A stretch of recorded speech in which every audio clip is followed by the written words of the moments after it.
오늘도 이렇게 귀한 섬김을 하러 멀리서 오신 우리 여러분들은 진심으로 축복하고 하나님께서 귀한 상급으로 허락해 주실 줄로 믿습니다.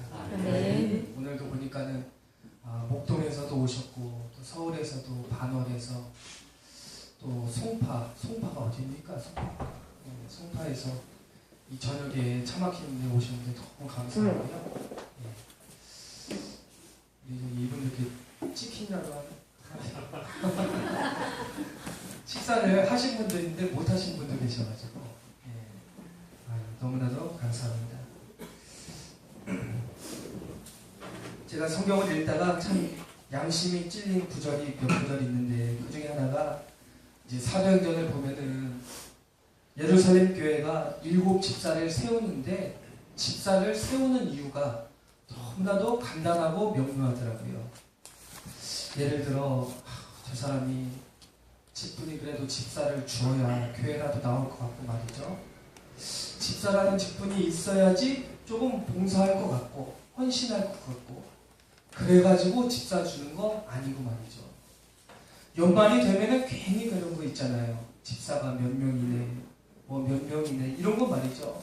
아니 그런 것 때문에 괜히 쓸데없이 집사라는 직분을 남용하고 남발하고 그런 건 아니고 사도행전 보니까 7명의 집사를 세운 이유가 하나더라고요. 그것은 무엇이냐면 기도하는 것과 말씀 전하는 것에 전무하기 위해서. 그래서 사도행전 6장 4절 보니까 이 사도들이 오직 기도와 말씀 보는 것에 전무하기 위해서 다른 일들을 이 집사들에게 맡기고 말이죠. 자기들은 온전히 그 일에 집중하기로 그렇게 결심했다 이 말이에요. 그러니까 우리 교회에도 집사님들이 많이 있는데 저는 기도에 전무하지 않고 있더라고요. 저는 말씀에 집중하지 않고 있고 그래가지고 저는 너무나도 악하고 게으른 종이 아닌가 스스로 생각해보게 되는 겁니다. 여러분 기도하는 것과 말씀에 전무하기 위해서 집사를 세웠다는 얘기는 이제 이 초대교회의 사람들이 전부 다 온전히 이 기도하는 일에 매진하겠다. 또 말씀 전하는 일에 매진하겠다. 그런 일 아니겠습니까? 여러분 이 목회자라고 한다면 오직 기도하는 일에 전무해야 될 줄로 믿습니다. 그러니까 기도하느라 너무 바빠서 어디 다른 일을 하지 못하고 기도하는 일이 너무 바빠서 어디 다른 데 가보지 못하고 사실 그래야 되거든요. 그런데 저 자신도 그렇고 말이죠. 누가 전화해가지고 물어보면은 다른 일 때문에 굉장히 바쁜데 사실 기도 때문에 바쁜 적은 없었던 것 같아요. 그래서 저는 너무나도 하나님 앞에 자책이 되고 죄송스럽고 성경에 나오는 사도와 다른 삶을 살고 있거나 그런 생각을 하게 되는 겁니다. 여러분 목회자의 첫 번째 사명이 바로 기도하는 것이라고 한다면 교회는 또 기도하는 집이고요. 또 교회를 지키는 여러분들 성도님들은 다 이 기도의 한마음이 되어야 될 줄로 믿습니다. 아멘. 여러분 기도를 안 하면 교회는요 교회 구실을 못하는 거예요. 여러분 월세를 안 내가지고 교회가 쫓겨나는 일이 빠르겠습니까? 아니면은 기도가 채워지지 않아서 교회가 문을 닫는 일이 빠르겠습니까? 굉장히 고민하시는데 굉장히 고민하시죠. 그래도 목사님 기도야 뭐 안 해도 되지만 월세는 빨리 내야 되잖아요. 그런 말씀 하실지 모르겠는데 전혀 그렇지가 않습니다. 전혀. 오직 기도로만이 교회는 세워지는 거예요. 그리고 월세를 아무리 따박따박 내고 뭐 적금을 들여가지고 교회를 세운다는들 소용이 없어요. 오직 교회는요 기도로 세워지는 거예요. 기도가 차곡차곡 쌓여졌을 때 교회의 사명과 역할을 감당할 수 있는 거예요. 그래서 사도들은 기도하는 일을 무엇보다도 우선에 두는 거예요. 오늘 말씀 보니까 사도행전 6장 4절 말씀 보니까 기도하는 것과 말씀 전하는 것 이렇게 말하고 있거든요. 두 가지 너무나도 다 중요하지만은 나가서 전도하는 것 여러분 이거 얼마나 중요합니까? 그런데 기도하는 것보다 중요하진 않은 거예요. 그래서 사도들은 아주 많이 기도했고 그 다음에 기도 중에 말씀을 가지고 나갔다 이 말이에요. 여러분 이것이 교회를 세우는데 원동력이 된 것입니다.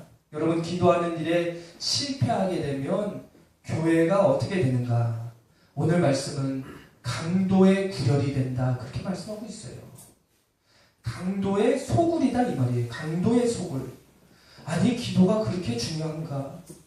뭐 기도 조금 안 했다고 해서 교회가 어떻게 강도의 소굴이 되느냐 이 말이에요. 구원받은 예수님의 자녀들 말이죠. 예수님을 따라 제자도가 실천되고 얼마나 헌신하고 사랑하고 봉사하고 섬김이 가득합니까? 그런데 여러분 저는 강도의 소굴로 변해버린 교회를 가본 적이 있어요. 여러분들도 그런 기억이 있으신가 모르겠어요. 그런 기억은 없으면 없을수록 좋거든요. 여러분 그런 교회가 왜 되는가? 왜 강도의 소굴로 교회가 갑자기 돌변하는가? 기도가 부족하기 때문인 것입니다. 왜냐하면 하나님께서는 기도로만 교회를 평가하시기 때문에 그래요. 오직 기도로만. 다른 것이 아니에요. 목사가 얼마나 설교를 잘하는가? 아니면 교인들이 얼마나 헌신 봉사하는가? 또 여러분 중요한 일 아닙니까? 서로 사랑하는가? 우애가 넘치는가? 뭐 이런 것들 말이죠. 그런데 그런 것이 아니고 기도예요. 기도. 에스겔서에 보니까 에스겔서 47장에 보면은 에스겔이 하늘 성전을 바라본 환상을 기록하고 있거든요. 거기 보니까 천사가 뭘 들고 다니냐면은 다림줄을 달고 다녀요. 다림줄. 이 다림줄이라는 거는 뭐 요즘에 잘 쓰지 않는 도구인데 말이죠. 물건의 질량을 재는 도구입니다. 그러니까 저울이라고 보시면 되겠죠. 그 저울에다가 자꾸 달아본다 이 말이에요. 이 교회가 보니까는 참 튼튼해요. 외관이 화려해요. 성도들도 많은 것 같아요. 왔다 갔다 하는 거 보니까 말이죠. 봉고차가 2대나 있어요. 그래가지고 하나님께서 천사를 보내가지고 저 교회 가서 한번 측량해보고 와라. 그리고 저울을 들고 들어갔더니 기도가 너무 작은 거예요. 기도가. 그래서 기도가 너무 작은 것을 보시면서 여러분 뭐 일말의 여지가 없이 말이죠. 뒤를 돌아가지고 나오신다 그러고 있어요. 이게 제 말이 아니고 이 에스겔서 47장에 기록된 하나님의 말씀입니다. 하나하나 다 보시는데 어떤 것을 보시냐면은 기도의 분량을 보신다 이 말이에요. 그리고 그 기도가 주님께서 인정하시고 하나님께서 원하시는 분량이 되었을 때 이제 거기에 오케이 사인이 나는 거예요. 이 교회는 됐다 말이죠. 여러분 이것은 교회의 크기와 전혀 상관이 없는 이야기지요. 여러분 이런 걸로 제가 정당화를 시키려는 건 아니고 제가 작은 교회 하는 거를 정당화시키려고 드리는 말씀은 아니고 말이죠. 오직 하나님께서는 교회의 크기와 사람의 숫자와 재정적인 여유를 살피지 아니하시고 오직 기도의 분량을 체크하신다 이 말이에요. 그러니 얼마나 기도해야 되겠습니까? 얼마나 기도에 전념해야 되겠습니까? 얼마나 기도의 전무라는 말은 무슨 말입니까? 기도만 하겠다는 거예요. 기도만. 목사님 기도도 좋지만 봉사도 하고 기도도 좋지만 헌신도 하고 기도도 좋지만 신방도 하고 기도도 좋지만 전도도 하고 말이죠. 여러분 그런데 사도들은 오직 교회가 세워지는 이 첫 발걸음에 오직 기도하는 일에 전무하겠다 말하고 있어요. 여러분 이것이 바로 하나님께서 원하시는 성전의 모습, 바로 기도하는 집이다 이 말입니다. 여러분 저와 여러분이 속한 교회가 온전히 세워지기를 원한다면, 저와 여러분이 속한 교회가 온전히 건강하게 자라나기를 원한다면 여러분 자신 스스로가 양분이 돼서 기도의 눈물을 쌓아야 되는 거예요. 기도의 눈물이 차고차고 쌓이면 그것이 샘을 이루고 그 위에서 놀라운 부흥의 역사가 이루어지는 것입니다.